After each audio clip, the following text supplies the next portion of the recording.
Hola amigas y amigos, les habla Vilma Petrach, bienvenidos a una nueva edición de su programa Temas de Mujer. Y hoy tengo el gusto de tener conmigo a la doctora Juana Frontera. Se trata de una reconocida educadora, médico, pediatra y además de eso terapista familiar, a la quien he tenido en este programa en ocasiones anteriores para hablar del tema de la violencia. Y yo quiero traer este tema precisamente porque nuestra sociedad, Juana, está sufriendo una situación sumamente dura, sumamente dolorosa de violencia. Gracias por estar con nosotros, Juana. Un placer para mí, muchas gracias por invitarme. Una de las razones por la que te invité fundamentalmente es que precisamente por tu conocimiento de la violencia, yo te preguntaba si hay momentos en que la víctima de la violencia decide levantarse y decir, basta, no aguanto más, y sale y lucha, porque la verdad es que ya no tiene nada que perder y tiene mucho que ganar. ¿Tú crees que eso es lo que está pasando en Venezuela? Exactamente. En Venezuela, el pueblo venezolano ha sido sometido a diferentes formas de violencia. Violencia económica, violencia política, violencia social. Bueno, la lista es enorme, ¿no? Al venezolano se le ha sometido a una campaña para robarle su dignidad. Y en cierto modo hasta daba la impresión hasta hace poco que lo estaban consiguiendo. Pero afortunadamente los jóvenes están dando un ejemplo de gallardía, de valentía, que en cierto modo es asombroso, porque los que están dando la pelea en este momento en Venezuela son gente que nació bajo este régimen, y es gente que ha sido en cierto modo adoctrinada, y eso lo sabemos. Pero parece que los genes de libertadores están jugando alguna especie de suerte en esto, o probablemente que al régimen se le fue la mano.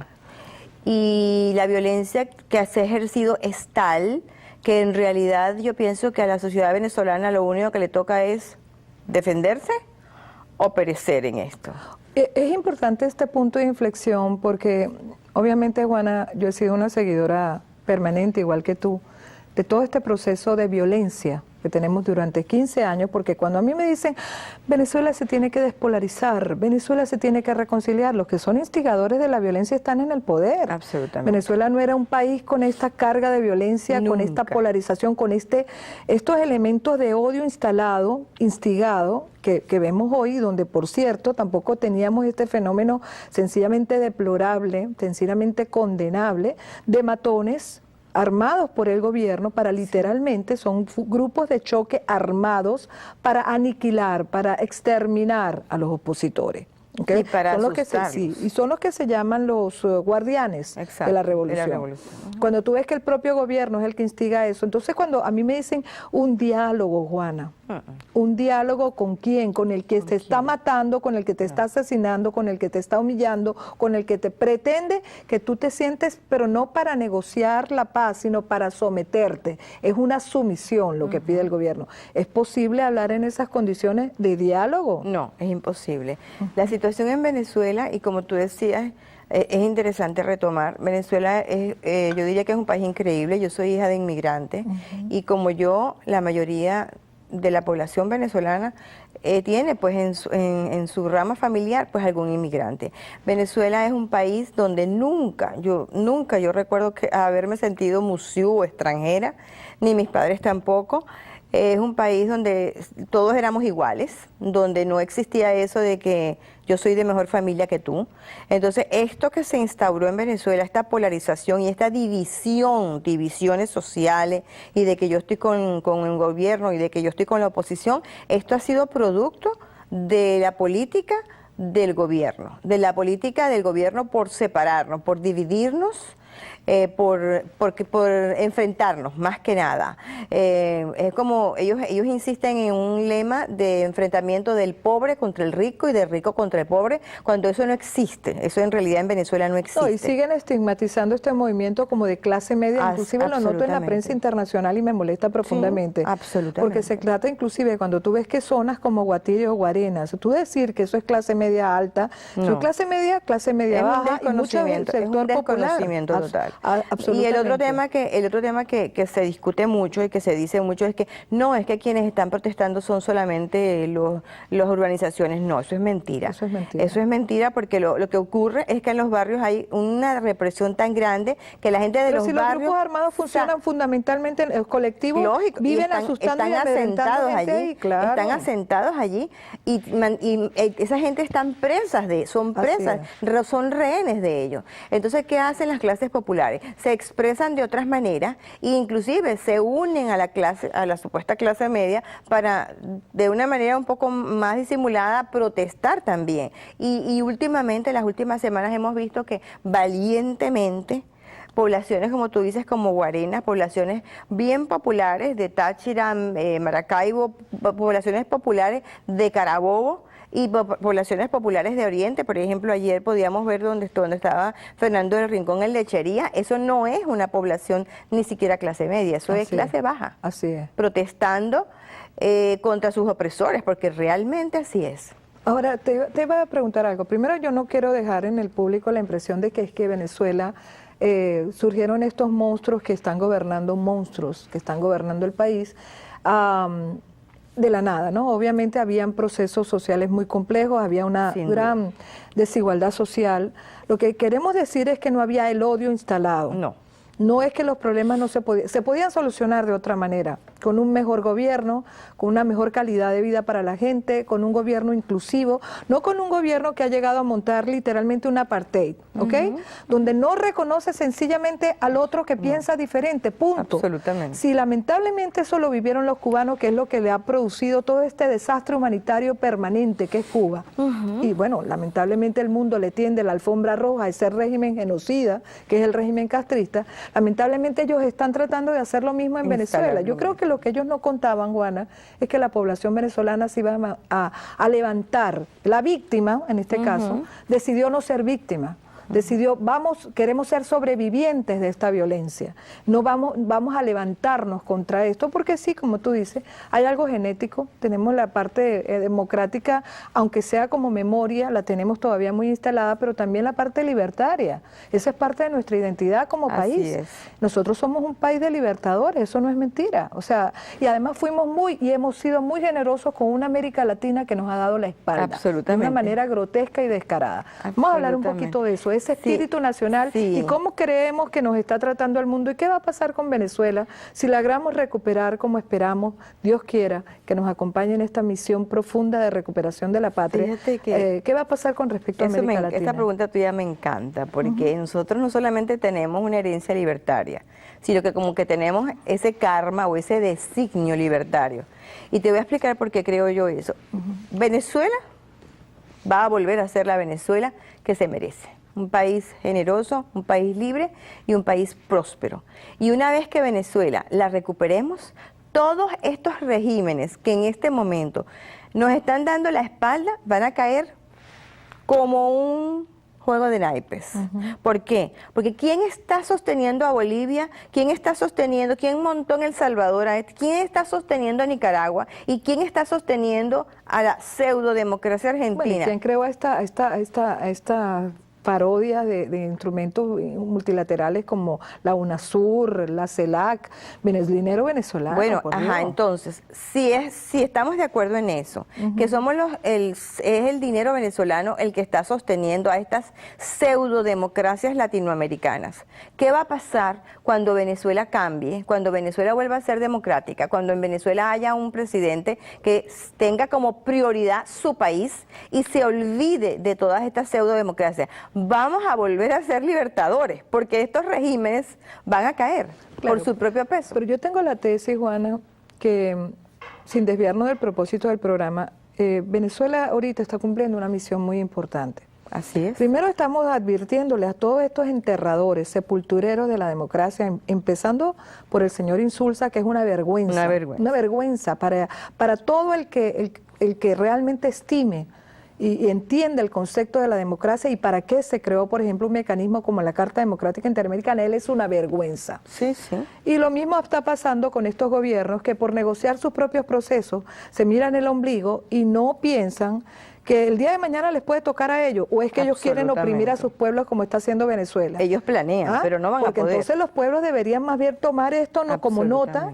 como una advertencia de lo que le podría pasar a ellos y cómo los podría abandonar la comunidad internacional, porque realmente, Juana, contrasta que cuando se invocó a la OEA y la Carta Democrática Interamericana con respecto a Honduras, fueron implacables con Honduras cuando las instituciones estaban actuando. Fueron implacables contra el Paraguay cuando tumbaron a Lugo, que era un gobierno que estaba básicamente ilegitimizado. Y fueron también implacables con la huelga de policías que terminaron convirtiendo o terminó Correa, el pantallero de Correa, convirtiendo en un golpe de Estado en Ecuador. Pero ahora en Venezuela, donde hay un caso flagrante de violación del derecho a la democracia del pueblo venezolano, de los derechos humanos y de todo lo que constituye la democracia, Insulza dice que no hay ninguna situación para invocar la Carta Democrática Interamericana, porque la democracia no está amenazada en la región. ¿Qué opinas tú de esto? Bueno, yo estoy de acuerdo contigo que es algo totalmente vergonzoso. Yo pienso que la OEA no tiene ninguna razón de existir, tan tajante como eso. O sea, yo no le veo ninguna utilidad ni ningún provecho a los recursos. El gran enterrador es el señor Insulza, porque con Gaviria funcionó. Sí, pero en este momento la OEA no tiene ningún sentido. No tiene ningún sentido existir, porque está de espalda de una cantidad de situaciones, como por ejemplo la que nos preocupa en este momento en Venezuela, que es tan evidente que el mundo entero se está dando cuenta de las violaciones de los derechos humanos que están ocurriendo todos los días en Venezuela, menos el señor Insulza. Es algo insólito. Bueno, menos el señor Insulza y los gobiernos latinoamericanos. Bueno, evidentemente. Eso que van a hacer ahorita con la UNASUR de mandar una emisión de acompañamiento al proceso de diálogo que está invocando un gobierno que es el mismo gobierno que reprime y ordena no solamente a los grupos de las Fuerzas Armadas, a la Guardia Nacional, sino a esos grupos paramilitares que vayan y apaguen candelitas, es decir, que repriman y maten a la gente. Entonces tú dices, ¿cómo es posible cuando tú un gobierno lo encuentras infraganti, prácticamente diciendo vamos a matar a la población que está levantada, estos gobiernos no hagan nada, sino van a acompañar? Esto es lo que son, es una cuerda de focas que van a ir a aplaudir y van a cobrar por eso. Nosotros ya sabemos, Venezuela es la caja chica de todos estos gobiernos.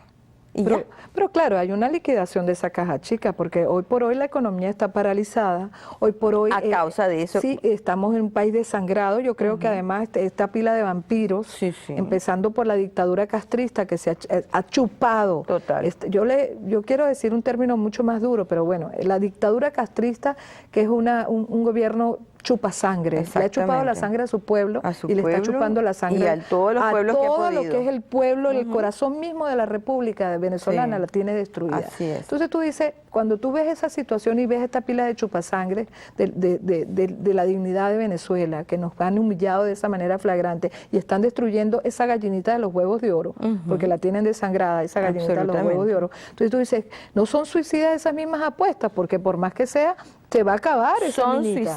Son suicidas porque justamente abusaron. El pueblo venezolano es un pueblo al que le gusta la paz. Porque mucha gente pregunta, bueno, ¿y cómo es posible que los venezolanos aguantaron 15 años? Bueno, porque es que el pueblo venezolano es un pueblo que quiere la paz por sobre todas las cosas. Nosotros somos gente de paz. Y el problema es que, como tú dices, se les fue la mano. Y entonces al pueblo se le privó de las cosas que significan las necesidades más básicas. El derecho a la salud, el derecho a comer, a ir a un supermercado y comer, el derecho a que la plata que tú ganes con tu sueldo te alcance. Se le privaron de todos los derechos fundamentales, el derecho a la vida. Entonces se les fue la mano en la represión, en el uso de las diferentes formas de violencia, y no por brutos, sino sencillamente porque la idea era dar el golpe final, el golpe final, rendir al país, o sea, rendir al país como rindieron a Cuba. Lo que pasa que como que, no sé, estamos protegidos por Dios o es nuestra herencia libertaria o no sé. Y afortunadamente se dio la circunstancia que está planteada ahorita, que todos los que estamos fuera y dentro estamos deseando que tenga un final lo antes posible con la menor cantidad de pérdida de vidas humanas. Claro, está pasando el tema como tú decías, hay una potencia social que ha sido activada por por la juventud. Y una de las cosas particulares que el mundo debería notar es que se trata de un proceso que es fascismo. Sí, de hecho, 100%. hay un señor que fue exgobernador del chavismo, que ahorita se deslinda y dice, de las 14 características que tiene el fascismo, Venezuela está en este momento cumpliendo 11. Sí, es decir, sí. es un fascismo Sí, sí. abiertamente. Ellos nos acusan a nosotros de eso. Cuando tú ves una población que se activa frente a esto, que no tiene evidentemente cómo catalogarse de revolución, sino de fascismo, porque no tiene estudiantes, no tiene población obrera, pueblo. no tiene pueblo. No tiene Realmente nada. lo que tiene es El un poder. grupo de personas dependientes del Estado, porque sí ha agregado una Así es, clientela, lógico. y un grupo de matones también pagados por el Estado Por para supuesto. reprimir. ¿Cómo se puede sostener esto? Y por otra parte, ¿cómo pretenden ellos vender al mundo que son una democracia cuando están literalmente negando al otro que somos mucho más de la mitad? Electoralmente somos, entre comillas, la mitad, pero nosotros sabemos que ellos han manipulado esas cifras electorales y han hecho fraude. ¿Cómo se puede esto sostener? No, es insostenible realmente. O sea, esto tarde o temprano está condenado a caer, a perecer.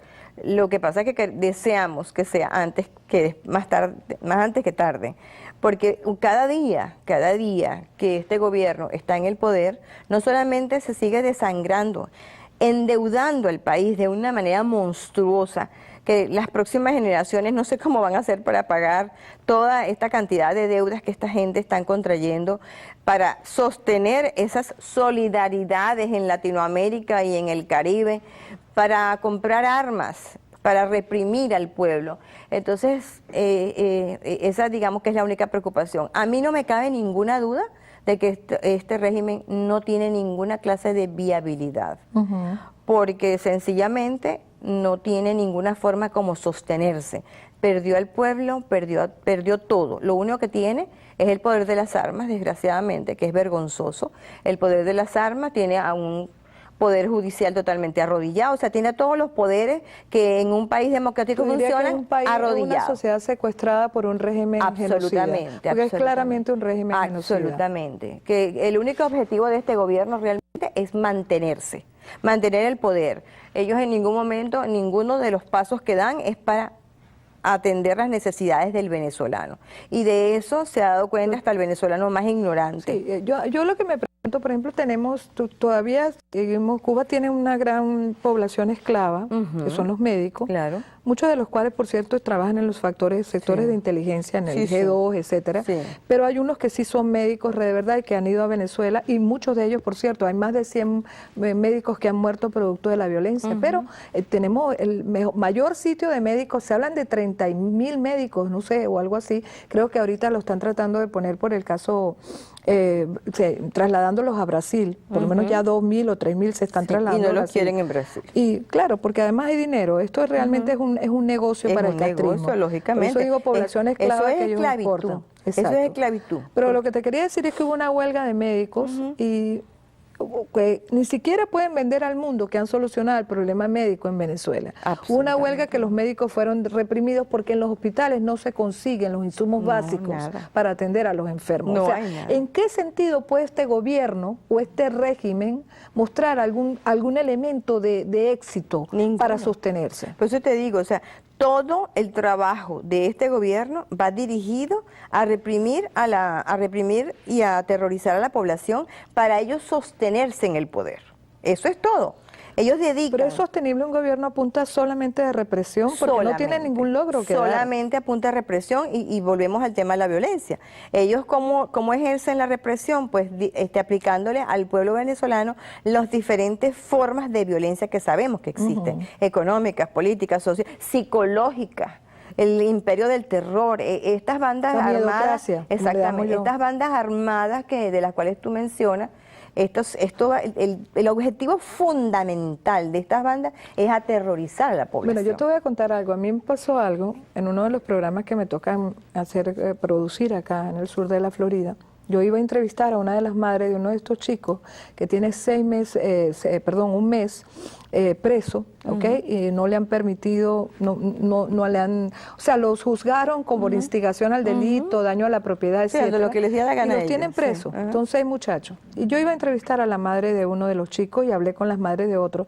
Y la señora, el abogado, le dijo, no hable porque le van a hacer daño a su hijo. Hay miedo. Me dijo que el chico, el muchacho, le había dicho, mamá, primera, porque es la primera vez que él salía, es un jovencito, primera y última vez, yo le dije, dile que no lo haga, que eso es lo que quieren, someterlo, instalarle el miedo. Y le dije, yo entiendo que tú no quieras hablar, porque a última hora me canceló, no pude tenerla en el programa. Yo entiendo que tú no quieras hablar, pero no tengas miedo a que, o sea, no pierdas la capacidad de lucha. Puedes tener miedo, pero no dejes que ese miedo te venza. Es que ese miedo hay que vencerlo. Justamente eso es lo que ellos quieren, que nosotros bajemos la guardia por el miedo. Y por eso te amedrentan, y por eso te amenazan, y por eso te utilizan todas las medidas de formas de violencia contra ti. Te quitan el trabajo. Acuérdate lo que ha pasado. Todo el que no se identifica con el régimen no puede trabajar en Venezuela. Te amedrentan de todas las maneras, te infiltran. ¿Cómo se ha descubierto la cantidad de sapos que están infiltrados dentro de las mismas marchas de la oposición y dentro de los mismos grupos de protesta?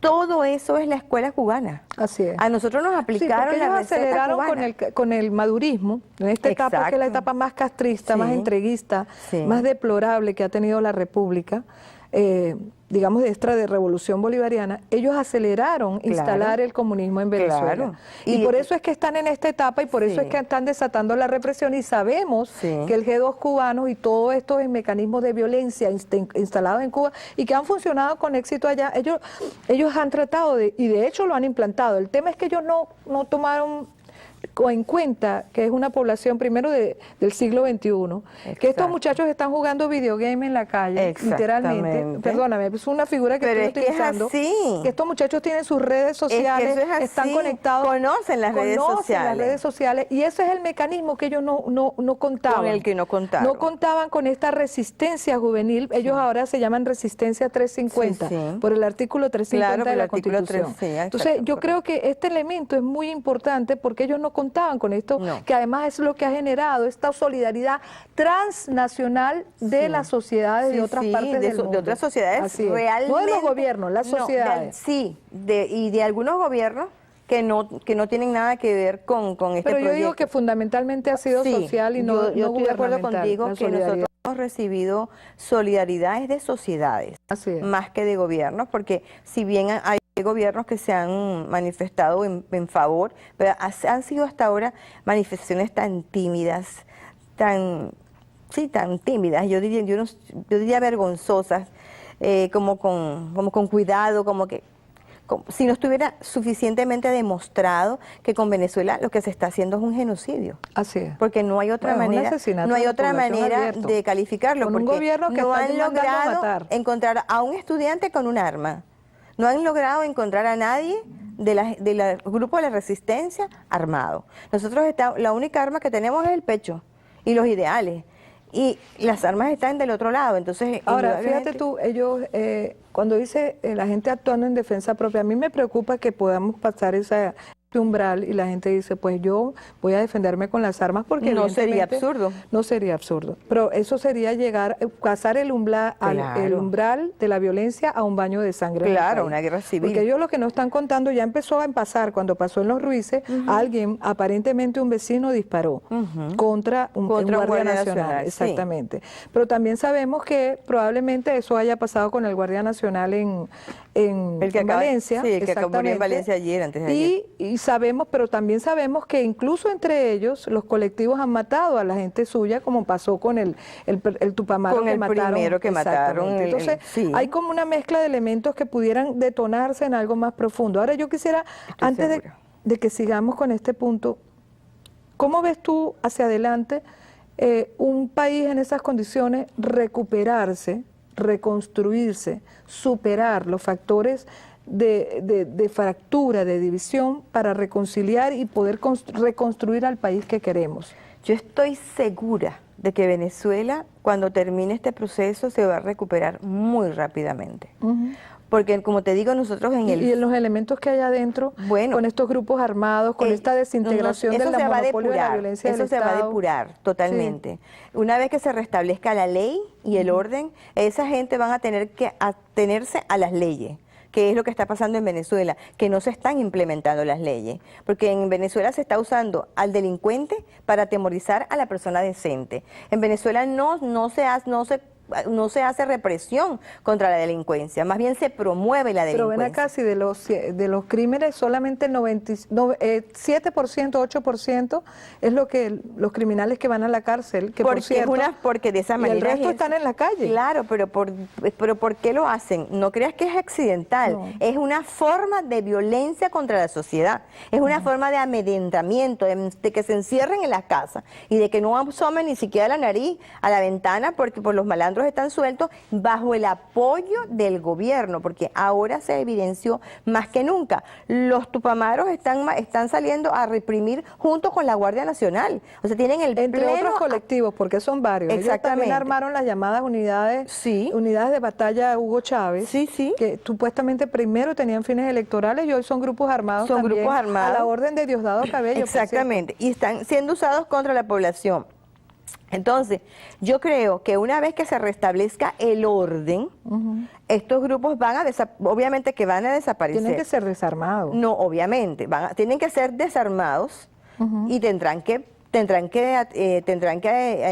atender pues las consecuencias de sus actos.